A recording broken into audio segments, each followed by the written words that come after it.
What if the problem isn't that God is silent, but that we've been asking the wrong questions all along? What if the reason so many people feel confused, disappointed, or even distant from God isn't because He isn't there, but because we've misunderstood what to even ask of Him? Stay with me, because this might change the way you think about God completely.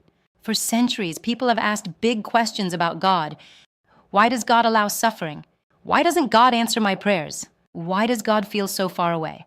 These are honest questions, real questions, important questions. But what if they're not the right starting point? What if the way we frame our questions already assumes something about God? That might not actually be true. Today, we're not just exploring answers, we're questioning the questions themselves. Most of us were taught, explicitly or subtly, to approach God like this. What can God do for me? Why didn't God fix this? How can I get God to respond? And to be fair, the Bible does invite us to bring our needs, our pain, our desires, but over time, something shifts. God becomes less like a being to know and more like a problem to solve. A cosmic fixer, a divine responder, a silent partner we're constantly trying to figure out. So when life doesn't go the way we hoped, when prayers seem unanswered, we feel like something is wrong, either with God or with us. But what if the issue isn't God's silence, but our expectations? When you look closely at the Bible, something surprising happens. Many of the people closest to God weren't asking for explanations. They were asking for presence. Think about Moses. He didn't say, God, explain everything to me. He said, show me your glory. David, in the Psalms, often questioned God, but underneath it, there was a deeper longing. Where are you? Are you with me? Even Job, who suffered immensely, spent most of his time asking why. But when God finally responds, He doesn't give Job a clear explanation. Instead, He shifts the focus from why is this happening to do you trust who I am? And that's uncomfortable because it suggests that knowing God Himself might be more important than understanding everything He does.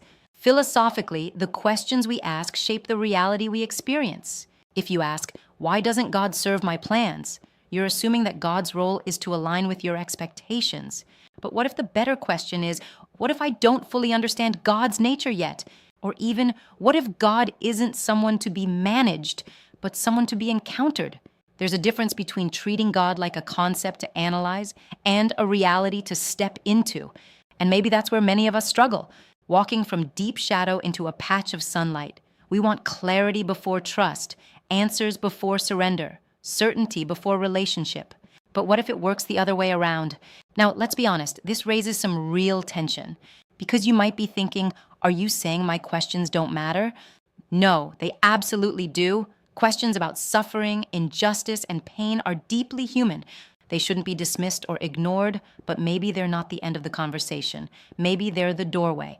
Another doubt might be, isn't it fair to expect answers from God?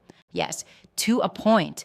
But consider this, even in our closest human relationships, we don't always get full explanations. And yet trust can still exist. So the question becomes, are we willing to know God even when we don't fully understand Him? Or do we only want a version of God that makes complete sense to us? So what might better questions look like? Instead of, why is this happening to me? What if we asked, where is God in this moment? Instead of, why didn't God answer my prayer? What if we asked, what is God inviting me to see or become? Instead of, why does God feel distant? What if we asked, am I open to experiencing God differently than I expected? These questions don't ignore pain, but they shift the focus from control to connection, from explanation to relationship. And maybe that's the point. What if God was never meant to be fully explained? What if the goal was never just to understand Him, but to know Him? Because those are not the same thing.